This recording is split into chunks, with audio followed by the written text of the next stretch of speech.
Seja bem-vindo a essa edição. Você confere agora os principais destaques internacionais dos últimos dias. A primeira escola subterrânea construída por causa da guerra na Ucrânia abriu suas portas para crianças em Kharkiv, a segunda maior cidade do país.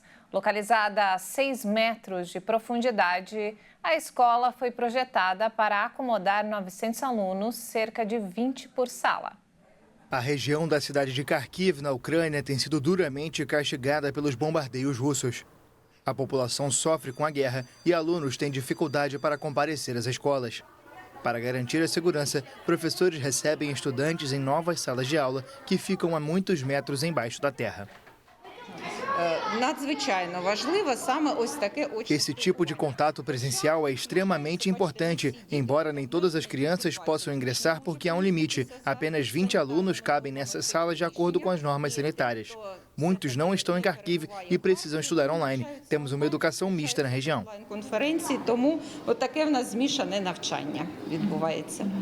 Para os alunos, a escola subterrânea representa a primeira interação presencial com colegas e professores em muito tempo.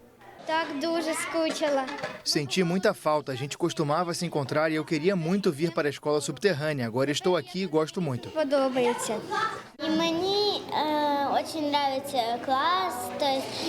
Gosto muito da sala de aula, o espaço tem cartazes que nos foram entregues, podemos ler e desenhar.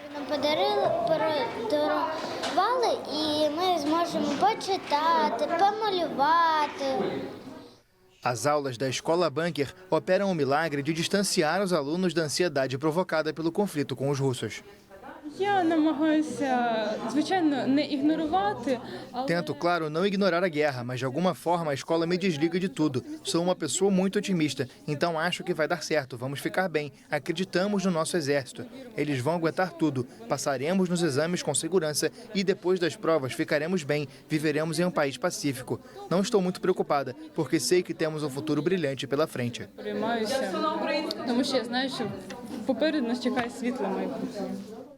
A Rússia iniciou na última sexta-feira uma ofensiva surpresa contra Kharkiv, a segunda maior cidade da Ucrânia, no nordeste do país. A operação provoca o temor de um avanço russo contra um exército ucraniano que enfrenta a escassez de recursos. Durante uma viagem surpresa à Ucrânia, o secretário de Estado dos Estados Unidos, Antony Blinken, decidiu enviar uma mensagem de apoio ao país, fazendo uma apresentação de rock em um bar de Kiev. E foi muito criticado por ucranianos nas redes sociais. Vários ucranianos criticaram a falta de empatia de Antony Blinken e se ofenderam com a apresentação no momento em que a região de Kharkiv, nordeste do país, sofre com a ofensiva russa. Svitlana Matvienko, diretora de uma ONG especializada em análise política, classificou como inapropriada a participação de Blinken no show e denunciou uma falta de compreensão da situação. No bar de Kiev, o diplomata tocou a música Rockin' in the Free World, do canadense Neil Young, que em tradução livre seria algo como abalando no mundo livre. Um deputado do partido do presidente Volodymyr Zelensky e ex-diplomata afirmou que o momento foi inoportuno após meses de atrasos na ajuda militar dos Estados Unidos ao país. Nas redes sociais, a apresentação também provocou a ira dos ucranianos.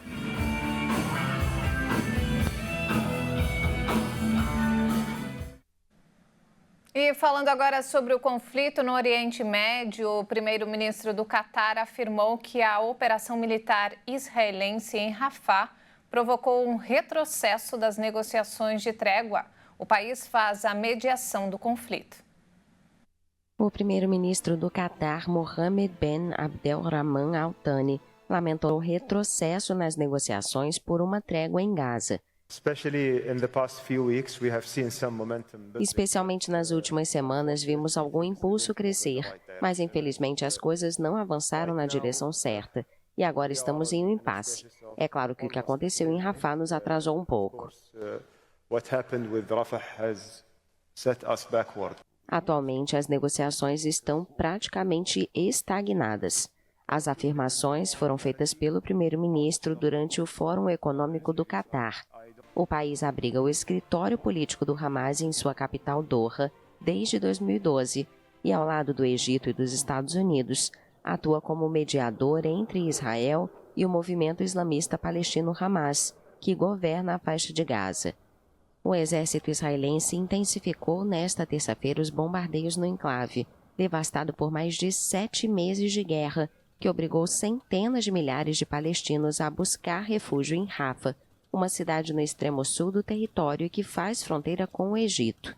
Rafa chegou a receber 1.400.000 palestinos, mas parte desta população foi obrigada a fugir de novo após ordens de evacuação anunciadas na semana passada pelo exército israelense em vários bairros. O líder norte-coreano Kim Jong-un inspecionou o sistema de artilharia do país e citou preparativos de guerra. Imagens divulgadas pela emissora estatal KCTV mostram uma visita ao arsenal, em um momento em que analistas afirmam que o país asiático poderia estar testando e aumentando a produção de artilharia e mísseis de cruzeiro antes de enviá-los à Rússia para uso na Ucrânia. Segundo a mídia oficial, durante sua inspeção do sistema de armas de mísseis táticos, Kim expressou grande satisfação pelos resultados de produção registrados pelas empresas industriais de defesa este ano. O líder norte-coreano enfatizou particularmente a necessidade de provocar uma mudança de época nos preparativos do exército para a guerra. A Coreia do Norte, que reforçou recentemente seus laços militares com a Rússia, é acusada pela Coreia do Sul e os Estados Unidos de fornecer armas a Moscou, apesar das sanções da ONU proibirem tal medida. As relações intercoreanas estão em um dos seus pontos mais baixos em anos, com Pyongyang declarando o vizinho ao sul como seu principal inimigo. O governo dos Estados Unidos decidiu aumentar os impostos de importação para produtos da China. O presidente Joe Biden acusou o país de trapacear ao conceder subsídios importantes à produção de suas empresas, especialmente as do setor automotivo, ao invés de permitir a livre concorrência. O fato é que os trabalhadores americanos podem trabalhar melhor e competir com qualquer um, desde que a competição seja justa. Por muito tempo, isso não tem sido justo. Durante anos, o governo chinês injetou dinheiro estatal de empresas chinesas de uma ampla gama de indústrias, aço e alumínio, semicondutores, veículos elétricos, painéis solares, as indústrias do futuro. Quando você cria táticas como essas, você não está competindo, não é competição, é trapaça. E vimos danos aqui na América. As afirmações foram feitas em um discurso em Washington. Os Estados Unidos decidiram aumentar as tarifas sobre produtos procedentes da China, avaliados em 18 bilhões de dólares. A medida afeta setores estratégicos, como veículos elétricos, baterias, aço e minerais críticos. As taxas sobre veículos elétricos vão passar de 25% para 100% este ano, enquanto sobre semicondutores vão passar de 25% para 50% até 2025. O governo chinês criticou a medida.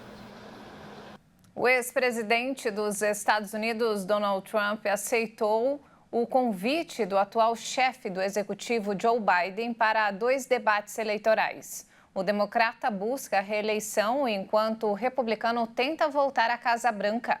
Os encontros serão em junho e setembro. Joe Biden e Donald Trump dizem estar prontos para debater.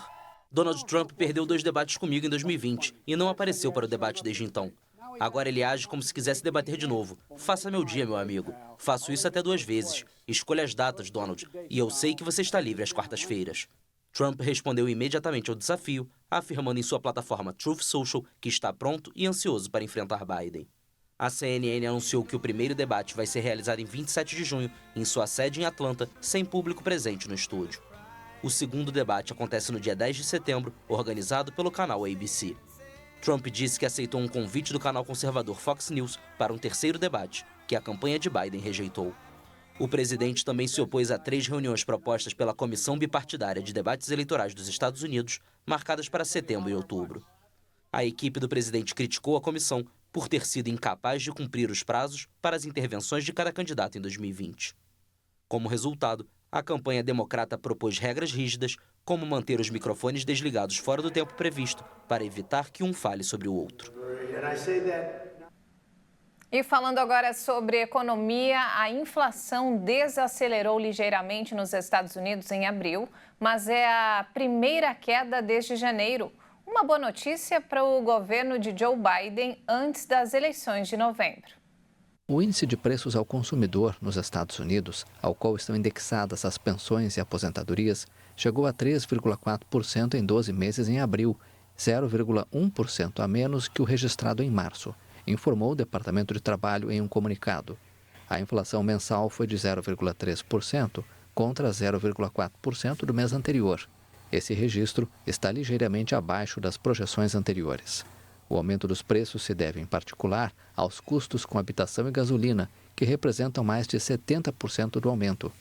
Os dados de inflação constituem um sinal positivo para o presidente americano Joe Biden antes das eleições de novembro, nas quais buscará a reeleição contra seu antecessor, o republicano Donald Trump. Os 3 principais índices da Bolsa de Nova York atingiram recordes no fechamento da sessão desta quarta-feira, mostrando otimismo com a queda da inflação anual em abril, o que reforça a confiança em futuros cortes nas taxas de juros. O Fundo Monetário Internacional divulgou previsões positivas para a economia da Argentina, antecipando o crescimento para o segundo semestre de 2024. Com o crescimento fiscal inédito em 16 anos e queda da inflação, o fundo afirma que o país dá sinais de estabilização para os próximos meses. A diretora de comunicações do fundo, Julie Kozak, disse durante a entrevista coletiva em Washington que o forte envolvimento e a aplicação decidida por parte das autoridades de seu plano de estabilização estão dando resultados melhores que o esperado. A diretora destacou o primeiro superávit fiscal trimestral em 16 anos, a rápida recuperação das reservas internacionais e uma melhora no balanço do Banco Central, assim como uma rápida redução da inflação, que passou de 25% em dezembro para cerca de 8,8% em abril. A porta-voz reafirmou as conclusões da equipe técnica do FMI, que chegou a um acordo com a Argentina esta semana sobre a 8ª revisão do pacote de ajuda que permitirá a entrega de 800 milhões de dólares, assim que a diretoria aprovar a medida. O FMI estima que o governo deve atacar a crise em 3 frentes: fiscal, monetária e a realização de reformas para gerar emprego formal e atrair investimento privado. A porta-voz, no entanto, não mencionou o controle cambial que Milei quer suspender, ou seja, o controle de câmbios vigente desde 2019, que limita o acesso a dólares em um país onde a moeda americana serve como porto seguro para a poupança. 76 milhões de pessoas estão deslocadas em todo o mundo. Quando a gente traz esses números, vale destacar que, ao contrário dos refugiados que fogem para o exterior, os deslocados permanecem no país, mas são obrigados a deixar as suas casas por vários motivos, como violência, conflitos e até desastres climáticos, como o que temos visto no Rio Grande do Sul. O número representa um recorde, de acordo com o Centro de Monitoramento de Deslocados Internos. Os conflitos em Gaza, Sudão e República Democrática do Congo aumentaram o número de deslocados internos no mundo ao nível recorde de 75 milhões e 900 mil no final de 2023. O anúncio foi feito pelo Centro de Monitoramento de Deslocamentos Internos, IDMC na sigla em inglês. A ONG afirmou em seu relatório anual, publicado nesta terça-feira em Genebra, que o número de pessoas deslocadas aumentou 50% nos últimos 5 anos. No final de 2022, o mundo registrava 71 milhões de deslocados internos, segundo o IDMC. Ao contrário dos refugiados que fogem para o exterior, os deslocados internos permanecem no seu país, mas são obrigados a abandonar suas casas. A violência e os conflitos são os principais fatores dos deslocamentos forçados, seguidos pelas catástrofes. Nos últimos 5 anos, o número de pessoas deslocadas devido à violência e aos conflitos aumentou em 22 milhões e 600 mil. As altas mais expressivas aconteceram em 2022 e 2023, com mais de 9 milhões de deslocados. O Sudão tem o maior número de pessoas nesta situação desde que o IDMC iniciou o balanço em 2008. Metade das pessoas deslocadas vivem na região da África subsaariana. A ONG não monitora apenas o número de pessoas deslocadas, mas também o número de vezes que os cidadãos afetados precisam mudar de abrigo dentro das fronteiras de seu país. Como exemplo, na cidade de Rafa, em Gaza, alvo de ordens de evacuação parcial do exército israelense, alguns moradores já acumulam 5 ou 6 deslocamentos internos.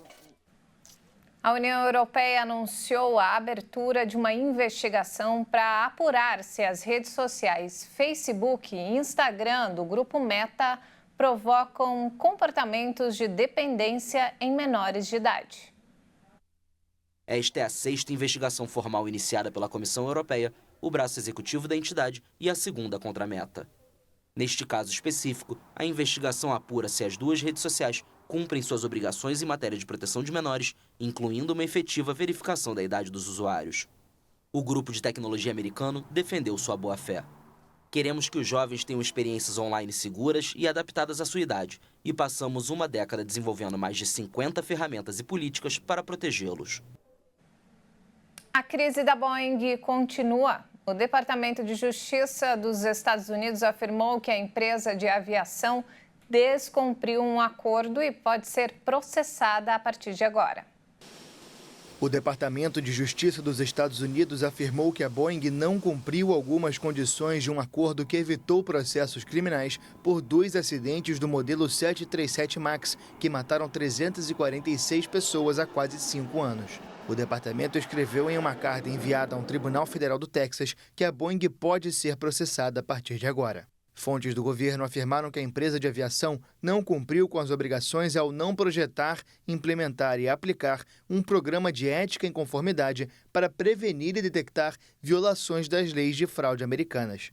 A Justiça dos Estados Unidos examina a possibilidade de processar ou não a fabricante de aviões, que enfrenta uma crise após vários incidentes recentes. O primeiro acidente da sequência aconteceu em outubro de 2019, com o 737 MAX 8 operado pela companhia Lion Air, seguido de uma queda na Etiópia 5 meses depois. Os 2 aviões caíram pouco depois da decolagem e as investigações apontaram problemas com o sistema de voo automatizado. Um quadro do pintor francês impressionista Claude Monet foi vendido por cerca de 35 milhões de dólares em um leilão de Nova York. O quadro Mille Giverny foi vendido por 34,8 milhões de dólares, nada menos que 178 milhões de reais. A obra arrematada na Sotheby's foi pintada pelo artista em 1893. No mesmo leilão, a britânica naturalizada mexicana Leonora Carrington estabeleceu um novo recorde para suas pinturas. O quadro As Distrações de Dagoberto foi vendido por 146 milhões de reais. O valor coloca Carrington entre as 5 artistas femininas com obras mais caras em um leilão. Um restaurante de tacos, ou como é chamado em espanhol, uma taqueria, tem muito o que comemorar. O estabelecimento localizado no centro da cidade do México é o único do tipo com uma estrela Michelin, considerada um símbolo máximo de excelência culinária que premia os melhores restaurantes do mundo. A taqueria foi fundada há mais de 50 anos pelos pais de Mário Hernández Alonso, o atual proprietário. Nós não temos nenhum secreto, Agora, qual é o secreto? Não temos nenhum segredo, mas agora qual é o segredo? A qualidade da carne, a qualidade dos produtos em geral, a atenção ao serviço, o desejo de servir o público. Ter esse ânimo de poder servir ao público. O chefe Arturo Rivera recomenda a especialidade da casa, La Gaonera. O taco de carne foi criado em homenagem ao toureiro mexicano Rodolfo Gaona. O apelido dele na arena, El Califa de León, deu nome à taqueria. O prato custa pouco mais de 4 dólares, equivalente a 20 reais. O guia Michelin reconhece que a composição é básica e pura e chama o prato La Gaonera de excepcional. A simplicidade do taco, o sabor, a qualidade. Outros tacos do cardápio têm filé de costela, bife de boi e costeleta de porco, que são acompanhados por um molho verde feito de tomates crus e um molho vermelho à base de pimenta. A taqueria é geralmente frequentada por pessoas que trabalham ou moram na área. Após um anúncio do guia, jornalistas e especialistas em gastronomia passaram a frequentar o restaurante. Muito saboroso, a carne e a tortilha, à base de um taco, são muito boas. É muito bom, estrela muito merecida. El Califa de León é um dos 18 restaurantes premiados com estrelas e incluídos no Guia Michelin México 2024. Essa edição fica por aqui. Mais informações ao longo da nossa programação. Muito obrigada pela companhia. Um ótimo fim de semana para você. Até mais.